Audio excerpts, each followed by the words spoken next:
اللہ اللہ اللہ اللہ۔ قرآن کریم فرقان حمید میں ارشاد فرمایا وَلَقَدْ نَصَرَكُمُ اللَّهُ بِبَدْرٍ وَأَنْتُمْ أَذِلَّةٌ، فرمایا بے شک اللہ نے تمہاری مدد کی جب تم بے سر و سامان تھے۔ جنگ بدر یہ 17 رمضان المبارک 2 ہجری جمعہ کے دن میں ہوئی، اور جنگ بدر کو بدر کیوں کہا جاتا ہے؟ بدر ایک کنویں کا نام ہے۔ بدر بن عامر شخص نے یہ کنواں کھودا تھا، اسی کی وجہ سے اس علاقے کا نام بدر رکھ دیا گیا، کیونکہ یہ جنگ اس علاقے میں ہوئی ہے اور یہ علاقہ مکہ مکرمہ اور مدینہ طیبہ کے درمیان میں ہے۔ وہاں پر جنگ ہوئی، کی مناسبت کی وجہ سے اس جنگ کو جنگ بدر کا نام دے دیا۔ جنگ بدر یہ مسلمانوں کی پہلی جنگ ہوئی۔ اب اس کا ذرا پس منظر سمجھیے۔ مسلمانوں کی تعداد بہت ہی کم تھی، 313، 6 زرہیں اور 8 تلواریں، اور کفار کی تعداد 1000 تھی، بعض نے 1000 سے ابو بھی لکھا ہے۔ اب ذرا سمجھیے بات کو کہ ادھر 1000 ہوں اور ادھر ہوں 313، مقابلہ بنتا ہے؟ 1000 کا 313 سے مقابلہ کوئی نہیں۔ لیکن اب جنگ بدر ہوئی کیوں؟ اب ذرا یہ آپ نے اس کا جنگ بدر کا پس منظر ذرا سمجھنا ہے۔ حضور علیہ السلام نے جب اعلان نبوت فرمایا نا، تو اعلان نبوت کے بعد 15 سال تک کوئی جنگ نہیں ہوئی۔ سرکار صلی اللہ علیہ وسلم مکہ مکرمہ سے ہجرت کر کے مدینہ طیبہ تشریف لے آئے، 15 سال تک کوئی جنگ نہیں ہوئی۔ اب کفار پہلے ہی مسلمانوں کو تنگ کرتے تھے، اب سرکار صلی اللہ علیہ وسلم مدینہ طیبہ تشریف لے آئے، لیکن وہ پھر بھی باز نہ آئے۔ انہوں نے پھر بھی مسلمانوں کو تنگ کرنا نہ چھوڑا، اور راستے میں مسلمانوں کے کافروں کو لوٹ لیا کرتے تھے، تنگ کیا کرتے تھے۔ اب چونکہ اس وقت مسلمانوں کے پاس اتنی طاقت نہیں ہوتی تھی کہ مسلمان تھوڑے تھے، اتنی قوت و اتنی طاقت نہیں تھی، تو جب حضرت عمر فاروق رضی اللہ تعالیٰ عنہ جیسے ایمان لے آئے، حضرت امیر حمزہ جیسے ایمان لے، تو اب اللہ تبارک و تعالیٰ نے فرمایا اے محبوب اب اپنے غلاموں کو جنگ کے لیے تیار کریں، اب اپنے غلاموں کو جنگ کے لیے تیار کریں۔ کیونکہ یہ کفار پہلے مسلمانوں کو تکلیف بڑا دیا کرتے تھے، وہ یہ سمجھتے تھے کہ مسلمان جنگ لڑے، وہ کہتے تھے مسلمان ہم سے ڈرتے ہیں معاذ اللہ۔ اب دیکھیں نا، جو شخص دروازہ بند کر لینا لوگ اسے بزدل جانتے ہیں، لیکن ان کو یہ نہیں پتا کہ بزدل اور اتفاق میں بڑا فرق ہے۔ جو شخص چپ کر جائے نا، آپ کو پتا شریف بندے کا آج کا دور کوئی نہیں، جو بندہ بات سن کے چپ کر جائے نا، بعض لوگ اتفاق پسند ہوتے ہیں، وہ نہیں چاہتے کہ لڑائیاں ہوں، وہ نہیں چاہتے کہ رشتوں میں پھوٹ پڑ جائے۔ بعض لوگ قدم آگے بڑھانے کی بجائے قدم پیچھے کر لیتے ہیں، ان کی وجہ یہی ہوتی ہے۔ ایسا نہیں ہوتا کہ وہ کمزور لوگ ہوتے ہیں، وہ کمزور نہیں ہوتے، وہ پیچھے اس وجہ سے ہٹ جاتے ہیں تاکہ رشتے بچ جائیں، وہ پیچھے اس وجہ سے ہٹ جاتے ہیں تاکہ دوستیاں بچ جائیں، وہ پیچھے اس وجہ سے ہٹ جاتے ہیں تاکہ برادریاں بچ جائیں، رشتوں میں پھوٹ نہ پڑے، اس وجہ سے وہ پیچھے ہٹ جاتے ہیں۔ اور یہ ان کا بڑا پن ہوتا ہے، کمزوری نہیں ہوتی، یہ ان کا بڑا پن ہوتا ہے۔ حضور سید عالم صلی اللہ علیہ وسلم یہ چاہتے تھے کہ بات اتفاق کے ساتھ ہی رہے، اتحاد ہی چلتا رہے، لڑائیوں کی طرف، جنگوں کی طرف معاملات نہ آئے۔ لیکن جب انہوں نے مسلمانیت زیادہ تنگ کیا تو اللہ رب العزت نے فرمایا محبوب اب آپ اپنے غلاموں کو جنگ کے لیے تیار فرمائیں۔ جب ابو سفیان یہ ان کا مال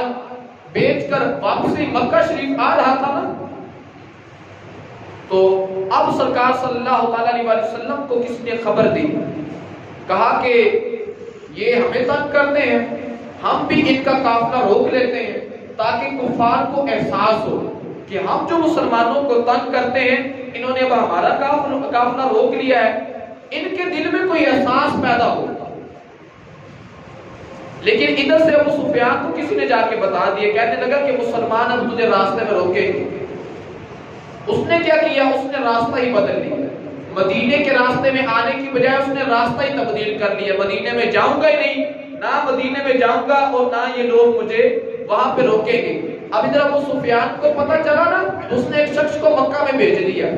اور جا کے کہا کہ مکہ کے لوگوں کو، کافروں کو بتا دو کہ ابو سفیان کو، کافر کو مسلمان گھیرنے لگے ہیں۔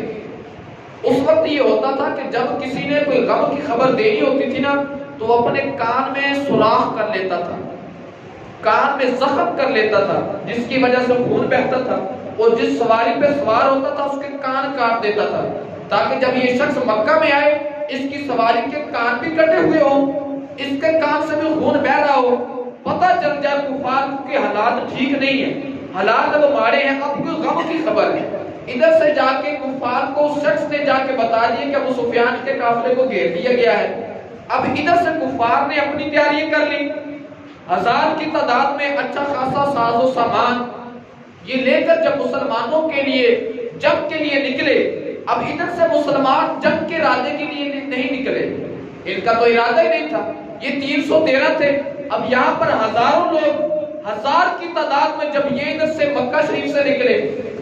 اور راستے میں ابو سفیان نے پھر لوگوں کو بتا دیا، کہنے لگا کہ اب مکے والوں تم نہ آنا، مجھے کچھ نہیں ہوا، میں نے راستہ تبدیل کر لیا ہے، میں بچ گیا۔ اب اس نے جب یہ کہا نا تو کفار کہنے لگے نہیں جی اب تو ہم نکل چکے ہیں۔ وہ تکبرانہ رکھتے تھے، غرور رکھتے تھے، وہ کہنے لگے اب تو ہم نکل چکے ہیں، اب ہم کیسے واپس جائیں، اب ہم واپس نہیں جائیں گے، اب ہم مسلمانوں سے جنگ کریں، اب ہم مسلمانوں سے لڑیں گے، بتائیں گے مسلمانوں کو کفار کیا چیز ہوتی ہے۔ ادھر سے انہوں نے اپنی تیاری کر کے پہنچے نا جنگ بدر کے مقام پر جب پہنچے، یہ مکہ مکرمہ کے درمیان جو جنگ بدر، جب اس مقام پہ پہنچے نا تو انہوں نے جا کر پہلے ایک اچھی جگہ جو پکی جگہ تھی وہ جا کر انہوں نے وہاں پہ پڑاؤ کر لیا۔ اب جب مسلمان اس جگہ پہ پہنچے تو جو اچھی جگہ تھی وہاں پر تو کفار بیٹھے تھے پہلے، اب مسلمانوں کے لیے جو جگہ بچی نا وہ ریت کا علاقہ بچا، ریتلی زمین تھی، اوپر سے سورج کی تپش جس کی وجہ سے ریت بھی گرم ہو گئی، مسلمانوں کے لیے بھی وہی جگہ بچی۔ اب مسلمانوں نے جب وہاں پہ پڑاؤ کیا تو تب ریت چونکہ گرم تھی تو اللہ کے حبیب صلی اللہ علیہ وسلم نے وہاں پہ پڑاؤ کیا۔ حفیظ جلندری لکھتے ہیں، وہ کہتے ہیں کہ اس زمین نے اللہ کی بارگاہ میں دعا کی تھی، اے اللہ اب تیرا حبیب آ گیا نا تو ایسا کر تو مجھے ان کے لیے ٹھنڈا فرما دے۔ فرمایا زمین نے دعا کی تھی، اللہ مجھے ٹھنڈا فرما دے، کبھی ایسا نہ ہو کہ بروز محشر لگا ہو اور تیرے محبوب کی نظروں کے سامنے میں شرمندہ ہو جاؤں، تیرے محبوب یہ نہ فرما دے اے جنگ بدر، اے ریتلی زمین تیرے اوپر میں آیا تھا تو گرم ہی رہی تھی، تجھے تو چاہیے تھا تو ٹھنڈی ہو جاتی۔ وہ کہتے ہیں کہ زمین نے دعا فرمائی تھی کہ اللہ مجھے ان کے لیے ٹھنڈا فرما دے۔ اب جب یہ زمین ٹھنڈی ہوئی نا، اس کی دعا قبول ہوئی تو اس وقت اللہ تبارک و تعالیٰ نے بارش عطا فرما دی۔ اب ریتلی زمین پہ جب بارش برسی نا تو یہ پکی ہو گئی اور جہاں پہ کفار ٹھہرے تھے وہ دلکنی ہو گئی، وہ کچی پڑ گئی، اب ان کے لیے مشکل ہو گئی اور ان کے لیے آسانی ہو گئی۔ اب جنگ بدر 17 رمضان المبارک کو ہوا اور صحابہ کرام سارے کے سارے روزے سے یہاں پر تو بہانے بنائے جاتے ہیں نا کہ جی میری فلاں مجبوری تھی، گھر کے بہانے بنائے جاتے ہیں، جی میں روزہ نہیں رکھ سکتا، میں کام پہ جاتا ہوں، میں مزدوری کرتا ہوں۔ اب ذرا سنیے، 17 رمضان المبارک ہے، سارے کے سارے صحابہ آپ روزے سے ہیں اور سرکار صلی اللہ علیہ وسلم نے جب یہ دیکھا کہ کفار اب جنگ لڑنے والے ہیں، وہ نہیں باز آئیں گے، تو حضور سید عالم صلی اللہ علیہ وسلم نے صحابہ کو جمع فرمایا صحابہ اب مشورہ دو، اب کیا کرنا ہے، جنگ لڑنی ہے؟ تو پہلے نمبر پر حضرت سیدنا صدیق اکبر اٹھے، عرض کی یا رسول اللہ صلی اللہ علیہ وسلم گھر بار بھی آپ کے لیے چھوڑا ہے، کرو تیرے نام پہ جہاں فدا، نہ بس ایک جہاں 2 جہاں فدا، 2 جہاں سے بھی نہیں جی بھرا، کروں کیا کروڑوں جہاں نہیں۔ اور کسی شاعر نے کہا، وہ کہنے لگا تویوں دیتا تیرا دیتا تیرے اتوں واریا، صدقے میں جاواں تیرے تو سونیاں زلفاں والیا۔ حضرت کی یا رسول اللہ صلی اللہ علیہ وسلم اگر گھر بار آپ کے لیے چھوڑ سکتے ہیں، سونیا اگر بیوی بچوں کو آپ کے لیے چھوڑ سکتے ہیں تو یہ جنگ لڑنا ہمارے لیے کوئی مشکل تو کوئی نہیں،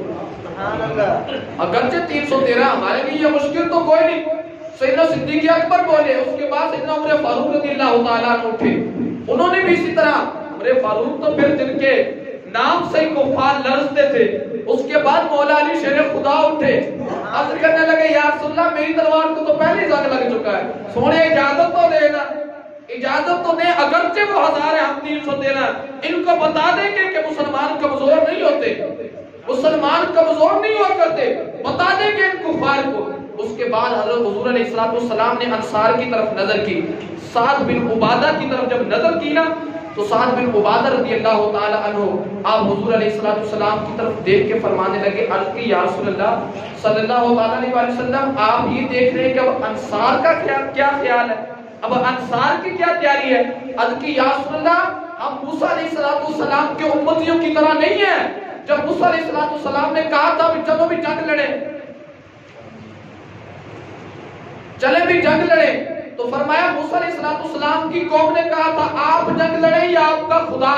دونوں جا کے جنگ لڑے، ہم سے جنگیں نہیں لڑی جاتی۔ عرض کی یا رسول اللہ صلی اللہ علیہ وسلم ہم ان جیسے نہیں ہیں، اگر آپ حکم دیں جنگ بدر تو یہ پڑی ہے، اگر آپ حکم دیں ہم تو اپنی سواریاں بھی سمندروں میں ڈال دیں گے،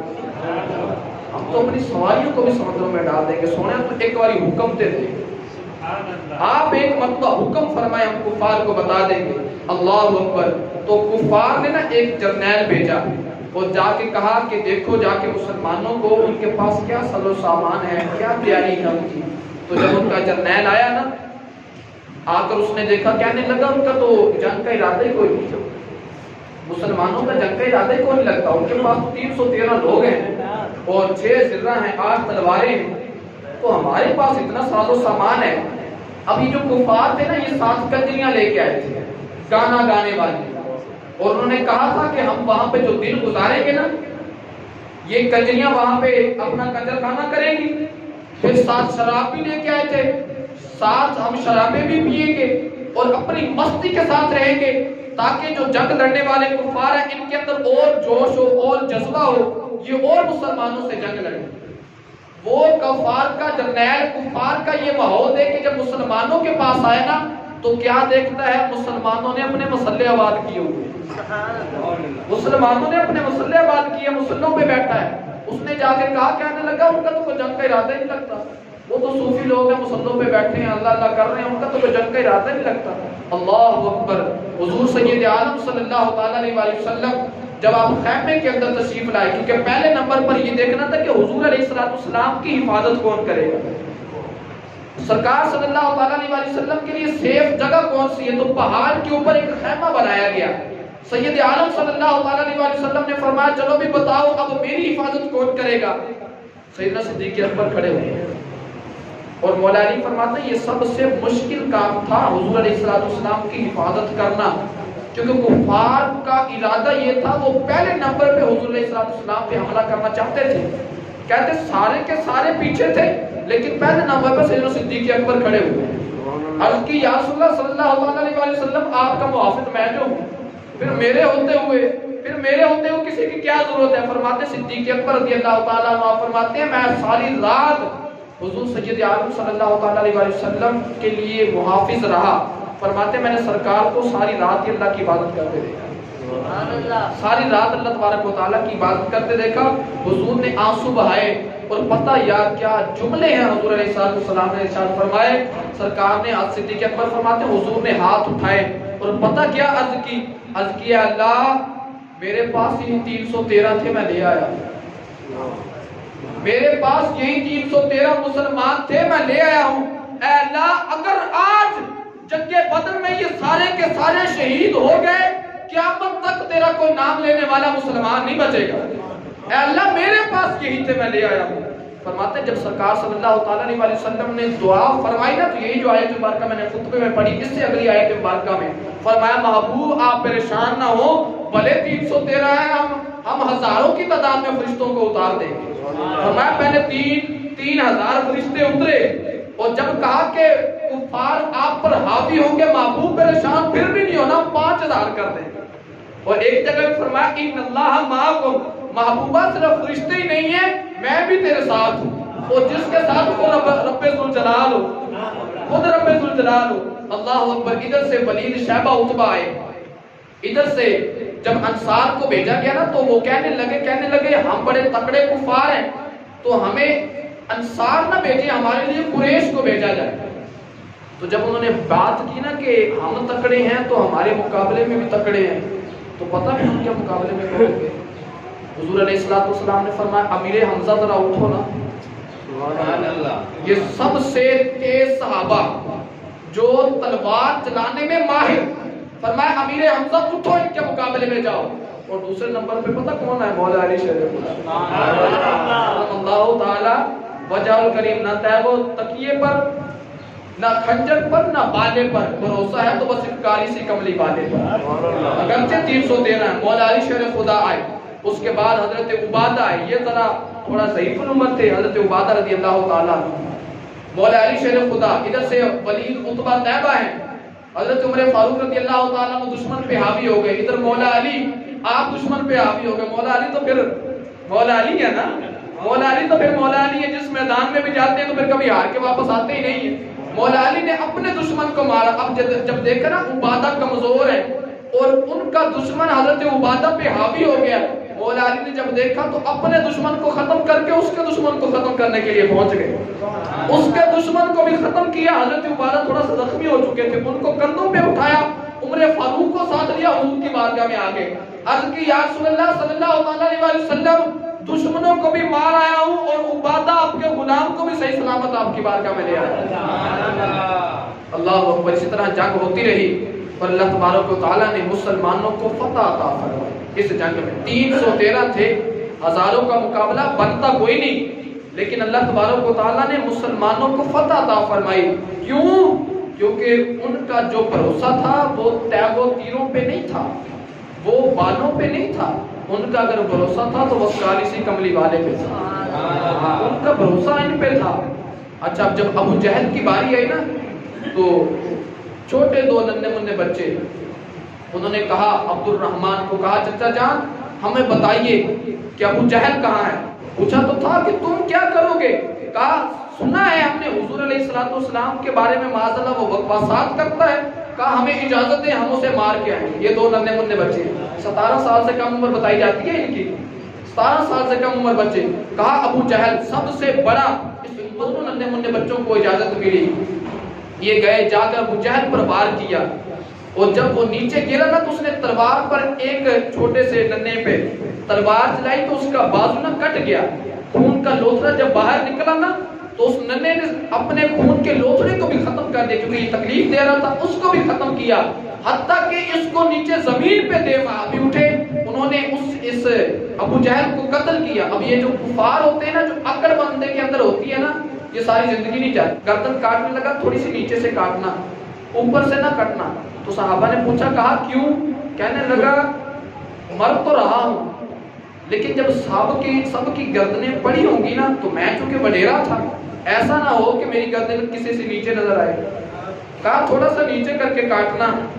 تاکہ غلاموں کی گردنوں کے اندر اگر گردن بھی پڑی ہو تو میری گردن سب سے اونچی نظر آئے۔ صحابی رسول نے اسے ختم کر دیا، نارے جہنم میں گیا۔ تو یہ وہ جنگ بدر جس میں مسلمان 313,000 کفار تھے، اور اگر ان کو کامیابی اور کامرانی ملی ہے تو وہ صرف اسی وجہ سے ملی ہے کہ ان کا بھروسہ کسی اور چیزوں پہ نہیں تھا، ان کا بھروسہ تھا تو وہ اللہ رب الجلال پہ تھا اور حضور علیہ السلام پہ تھا۔ ان کا یہ جنگ بدر ہمیں بتلاتا ہے لوگوں مسلمانوں تم کمزور کوئی نہیں ہوتے، فرمایا وہ طاقتیں نہیں ہیں،